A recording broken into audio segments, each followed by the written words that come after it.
పిల్లలు కావాలనే మీ కలను నెరవేర్చుకోండి. మొదటి కన్సల్టేషన్, మొదటి స్కానింగ్ ఉచితం. వివరాల కొరకు హెగ్డే ఫెర్టిలిటీని సంప్రదించండి.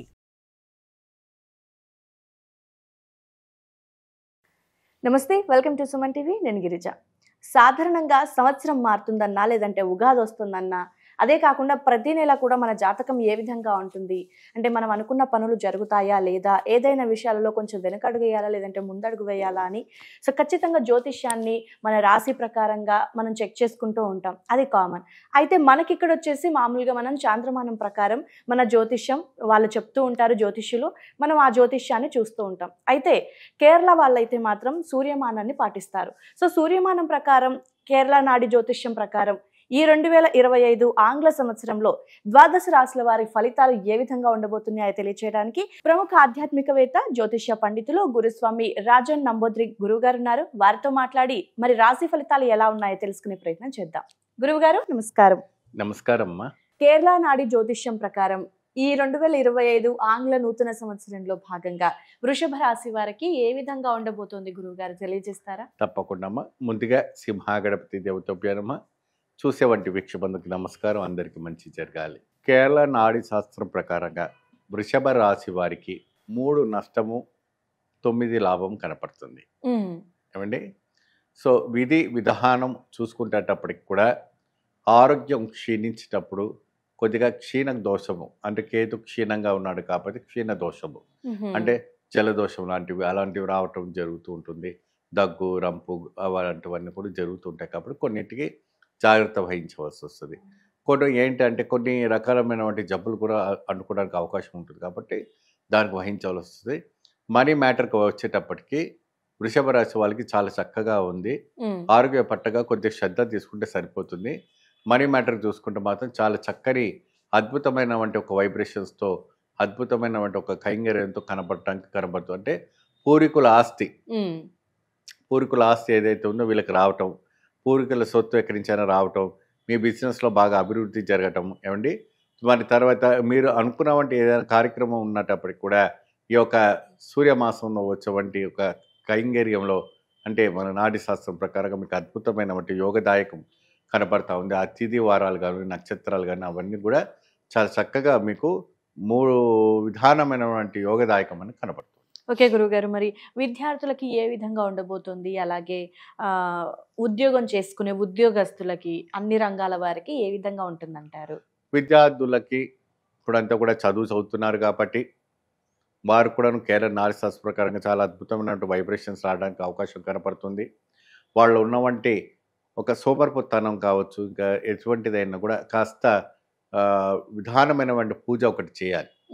ఆ పూజ ఏంటంటే మనకి సరస్వతి ఆకు అని దొరుకుతూ ఉంటుంది. ఆ సరస్వతి ఆకు చాలా వరకు మార్కెట్లో మీకు అవైలబుల్ ఉంటుంది. ఆ సరస్వతి ఆకుని కాస్త చూర్ణం లాగా చేసి కాస్త మొద్దుగా మారిన వంటి పిల్లలు కానీ ఎవరికైనా కూడా వాళ్ళు చక్కగా తేనెలో కలిపేసి వాళ్ళకి నాలుక పైన రాయటము, నెత్తి మీద రాయటము అలాంటివి చేసి చాలా అద్భుతమైనటువంటి జ్ఞాపక శక్తి, అంటే అభివృద్ధి రావడానికి మాత్రం మంచి అవకాశం కనపడుతూ ఉంటుంది. సో ఇటువంటి ప్రక్రియలు కూడా విద్యార్థులకు చేస్తుంటే కూడా చాలా చక్కని రావడానికి ఆస్కారం కనపడుతుంది. క్రమ తప్పకుండా ఇది ఎప్పుడెప్పుడు చేయాలి? ప్రతి బుధవారము లేదా ప్రతి మంగళవారము లేదా ప్రతి ఆదివారం రోజున చేయాలి. గురు, శుక్ర, శనివారాల్లో చేయకూడదు. సో ఇటువంటి కొన్ని వారాలు ఉన్నాయి ఏమా. గురువారాలు కానీ శుక్రవారం కానీ శనివారం కానీ చేయకూడదు. మంగళవారం, సోమవారం, బుధవారము, ఆదివారం మాత్రం చేసుకోవచ్చు. ఈ రోజుల్లో చేసుకుంటే చాలా చక్కని ఫలితాలు రావడానికి ఆస్కారం కనపడుతుంది.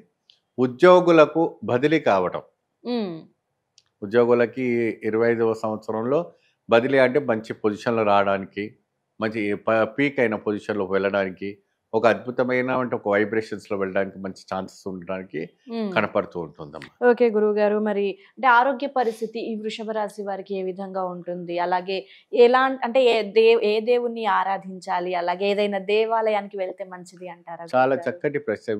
వృషభ రాశి వాళ్ళు ఎక్కువ శాతము ఏంటంటే మనకు కనిపించేవంటి ఒక దైవం, ఇష్ట దైవమైన శివుడు, మన దక్షిణామూర్తి శివుని పూజించడం, దక్షిణామూర్తి ఒక పటాన్ని దర్శించడం, ఇంట్లో దక్షిణామూర్తిని పటం పెట్టుకొని స్వామివారికి విశేషమైన వంటి ఒక దీపారాధన పెట్టుకొని పూజించుకుంటే ధనము, ధైర్యము, విజయము, ఆరోగ్యము, ఐశ్వర్యము ఇవంతా కూడా సంవత్సరం పొడుగునా కూడా బాగా అద్భుతంగా వాళ్ళకి కలగవచ్చేటట్టు చేస్తుంది. ధన అభివృద్ధి కలగడానికి, వస్త్రం అభివృద్ధి కలగడానికి కూడా మంచి యోగదాయకం రావడానికి మాత్రం మంచి ఛాన్సెస్ ఇక్కడ కనపడతా ఉంది. కాబట్టి దక్షిణామూర్తి శ్లోకం చదవటం, దక్షిణామూర్తి ఈశ్వరుని ప్రార్థించడం, దక్షిణామూర్తిని ఆరాధించడం వల్ల 100% వృషభ రాశి వారికి అద్భుతమైన మెరుగైన ఫలితాలు రావడానికి మంచి గోచరిస్తున్నట్టుగా ఇక్కడ మనకు కనపడతా ఉంది. పోతే వీళ్ళకి కాస్త ఏ చేతినిచ్చైనా డబ్బులు మీరు ఇచ్చారంటే అది ఇంటికి తిరిగి రాకపోవటం అన్నీ కూడా జరుగుతూ ఉంటుంది. కాబట్టి దానికోసం విశ్రామం కావాల్సిన ఒక కైంగర్యం తీసుకొని చేసుకుంటే చాలా అద్భుతమైన ఒక ఫలితాలు రావడానికి ఆస్కారం కనపడుతూ ఉంటుంది. ఉద్యోగ పరులకి బదిలీ అవుతున్నారు కాబట్టి మీరు కూడా దక్షిణామూర్తీశ్వర స్వామికి ఏం చేస్తారంటే బుధవారం రోజున శనగలు ఉంటాయి కదమ్మా, శనగలు, ఆ శనగలు నానబెట్టుకొని, అంటే మనకు లావు శనగలు కాకుండా నల్లగా చిన్న శనగలు ఉంటాయి, అవి చక్కగా మీ నీళ్ళలో నానబెట్టుకొని తెల్లారుజామున వేసి చాలా బాగా మెత్తగా అయిపోయాక పూసలాగా గుచ్చేసి మీరు ఒక 108 పూసలు దక్షిణామూర్తి పచ్చివే, ఉడకబెట్టిన కాకుండా వేయించింది కాకుండా పచ్చివే, అవి మీరు పటానికి వేసేయండి. వేసేస్తే చాలా అద్భుతమైన వైబ్రేషన్స్ రావడానికి ఆస్కారం ఉంటుంది. ఓకే గురుగారు, అంటే కొన్ని కామెంట్స్లో వస్తూ ఉన్నాయి మీ గురించి, గురువుగారు చెప్పింది ఒక దీపం ప్రత్యేకత మీరు చెప్తూ ఉంటారనేసి. సో కొంతమంది పెడుతున్నారనమాట. సో దీపం గురించి కూడా తెలియచేయండి నెక్స్ట్ టైం ఎపిసోడ్లో అని ప్రీవియస్ చేసిన వాటి కింద కామెంట్లు పెట్టారు. సో వృషభ రాశి వారు ఏ దీపం పెట్టుకుంటే మంచిది అంటారు గురువుగారు? వీళ్ళు వచ్చేసి దక్షిణామూర్తీశ్వర స్వామికి ఐశ్వర్యము, యోగము, ప్రతిఫలం పూర్తి ఉండడం కోసం కావాల్సిన ప్రక్రియ ద్వారా వీళ్ళు చక్కటి కొబ్బరి నూనెతో దీపారాధన పెట్టుకోవాలా. అంటే తలకు పెట్టిన కొబ్బరి నూనె కాకుండా ప్రత్యేకంగా మిల్లులో పట్టించే కొబ్బరి నూనె దొరుకుతుంది.